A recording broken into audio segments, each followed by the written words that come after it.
बुंदेलखंड में आपका स्वागत है। मैं हूं जॉली। आइए नजर डालते हैं झांसी की खास खबरों पर। झांसी के बुंदेलखंड विश्वविद्यालय में बने समता हॉस्टल में गुरुवार सुबह उस समय हड़कंप मच गया जब बीटेक की थर्ड ईयर की छात्रा ने खुद को कमरे में बंद कर आत्महत्या कर ली। आत्महत्या का कारण अभी स्पष्ट नहीं हुआ है। बुंदेलखंड यूनिवर्सिटी के रजिस्ट्रार विनय सिंह ने बताया कि छात्रा ने सुसाइड नोट में सॉरी मम्मी पापा लिखा है। गोरखपुर की सृष्टि राय उम्र 24 साल बुंदेलखंड विश्वविद्यालय में बीटेक इलेक्ट्रॉनिक्स एंड कम्युनिकेशन की पढ़ाई कर रही थी। वो गोरखपुर की रहने वाली थी। वह विश्वविद्यालय के अंदर बने समता हॉस्टल में रहती थी। बुधवार रात करीब 11:30 बजे उसने अपने परिजनों से फोन पर बातचीत की थी। गुरुवार सुबह जब परिजनों ने उसको कई बार फोन लगाया तो उसने कॉल रिसीव नहीं की। इसके बाद हॉस्टल वार्डन को सूचना दी गई। काफी देर तक गेट खटखटाया गया मगर कोई जवाब नहीं दिया गया। इसके बाद सुरक्षा गार्ड को सूचना दी गई। गार्ड ने खिड़की से देखा तो छात्रा का शव फंदे पर लटका हुआ था। विश्वविद्यालय प्रशासन ने मामले की जानकारी पुलिस को दी। इसके बाद पुलिस अधिकारी और बुंदेलखंड विश्वविद्यालय के रजिस्ट्रार समेत कई अधिकारी मौके पर पहुंच गए। फॉरेंसिक टीम को भी मौके पर बुलाया गया। पुलिस जांच पड़ताल कर रही है। बुंदेलखंड यूनिवर्सिटी के रजिस्ट्रार विनय सिंह ने बताया कि छात्रा ने सुसाइड नोट में सॉरी मम्मी पापा लिखा है। उसके कमरे में मिले कुछ पर्चों व कुछ नोट्स में इस बात की पुष्टि हुई है। पुलिस द्वारा परिजनों से भी संपर्क कर जानकारी ली जा रही है।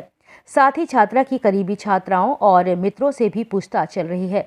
छात्रा का फोन भी जांच के लिए कब्जे में लिया गया है। वहीं हॉस्टल में रहने वाली अन्य छात्राओं को हॉस्टल छोड़कर जाते भी देखा गया है। छात्राओं ने इसकी वजह शादी समारोह बताया है। झांसी से मनीष अली की रिपोर्ट। एक गर्ल्स हॉस्टल है, उसमें सूचना प्राप्त हुई कि एक बच्ची ने सुसाइड कर लिया है। उसकी उम्र 20 साल के आसपास है और बीटेक थर्ड ईयर की स्टूडेंट है। उसमें हम लोगों ने उसको पंचायतनामा और पोस्टमार्टम के लिए बॉडी को भेजा है और अभी प्रथम दृष्टया सुसाइड प्रतीत हो रहा है, लेकिन हम लोग इसकी इन्वेस्टिगेशन कर रहे हैं। उसके मोबाइल को कब्जे में ले लिया है और वहाँ जो मौके से जो नोट्स मिले हैं, कॉपीज़ मिली हैं, कुछ चीज़ें ऐसी लिखी हुई भी मिली हैं, वो सब हमने कब्जे में ली है। तो उसके आधार पर इन्वेस्टिगेशन करेंगे और पोस्टमार्टम करा रहे हैं और उसके अनुसार जो भी पोस्टमार्टम आएगा उसके बाद अग्रिम कार्रवाई की जाएगी। सर, एक मामला और है सर, एक डॉक्टर ने आग से मौत क्या लिखा है? कुछ चीज़ें लिखी हुई है उसमें, मम्मी पापा के लिए कुछ लिखा हुआ है, सॉरी मम्मी टाइप चीज़ें लिखी है। तो वो हम लोग ले लिए हैं कब्जे में अपने। उसके अनुसार हम लोग उसका भी चेक कराएंगे, उसकी हैंड राइटिंग मिलान भी कराएंगे और उसके बाद आगे की अग्रिम कार्रवाई करेंगे। सर, बताएगा कि रात को बात हुई है 11:30 बजे के आसपास माँ बाप से? हाँ, ऐसा सूचना मिली है कि 11:30 बजे रात्रि में इनकी मदर से बात हुई थी, लेकिन अभी हम लोग चेक करा रहे हैं इसकी कि सत्यता क्या है और उसमें कॉल डिटेल्स के आधार पर और मोबाइल को हम लोग पूरा उसका रिट्रीव कराएंगे तो उससे चीज़ें निकल आएगी, कोई अगर और भी बात है तो। लेकिन हालांकि अभी तक प्रथम दृष्टया सुसाइड का ही प्रतीत हो रहा है। क्या वो कई बार शिकायत भी करने जा चुकी थी अधिकारियों के सामने, ये भी सामने आ रहा है? नहीं, ऐसी कोई बात अभी तक सामने नहीं आई। परिजनों ने सर कुछ बताया सर पुलिस को, सर क्या कारण है? अभी तक परिजन पहुँचे नहीं है, परिजन आने पर उनसे बात की जाएगी। पता कैसे चला सर आज सुबह?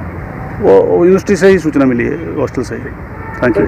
डॉक्टर देखिए, सुबह सूचना प्राप्त हुई कि थोड़ा सा नीचे दूर कि सुबह ये सूचना प्राप्त हुई कि समता हॉस्टल के रूम नंबर 306 में एक छात्रा सृष्टि राय, जो कि बीटेक थर्ड ईयर इलेक्ट्रॉनिक्स की छात्रा है, उसका रूम बंद था। उसकी मदर ने जब वहाँ जो महिला गार्ड रहती है उनको फ़ोन किया कि मेरी बेटी फ़ोन नहीं उठा रही है, तो महिला गार्ड ने जाके रूम का दरवाज़ा खटखटाया, दरवाज़ा नहीं खोला। उसने अपने साथी गार्डों को बुलवाया, फिर उन्होंने थोड़ा सा उसको धक्का दिया, तो धक्का देने के बाद देखा वो दरवाज़ा खुल गया है और वो छात्रा उसके अंदर थी जो कि लटकी हुई थी। तो प्रथम दृष्टया ऐसा महसूस हुआ कि उसने सुसाइड किया हुआ है।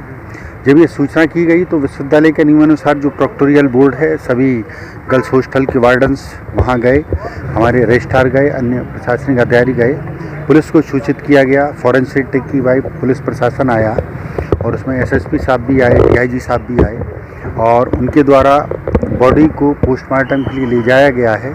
जो मोबाइल है वो भी पुलिस ने अपनी कस्टडी में रख लिया है और पीएम होने के बाद जो फॉरेंसिक विभाग की रिपोर्ट आती है जो मोबाइल से डिटेल प्राप्त होता है उसके अनुसार ही कुछ कहना उचित होगा। इस बारे में जानकारी गोरखपुर की रहने वाली है। अभी देखिए यहाँ से जो कागजात मिले हैं वो पुलिस ने अपनी कस्टडी में ले लिए हैं। उसके पीछे कारण क्या है ये सब पोस्टमार्टम होने के बाद उसके जो कागजात मिले हैं पुलिस प्रशासन उसकी जांच करेगा, उसी के बाद इसके बारे में कहना उचित होगा।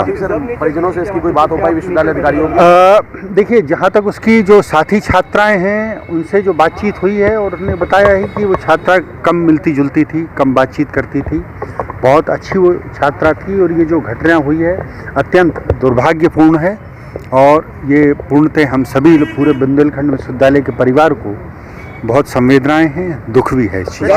मामलों में क्या सर पारिवारिक दबाव होता है या कहीं कोई दूसरा कारण?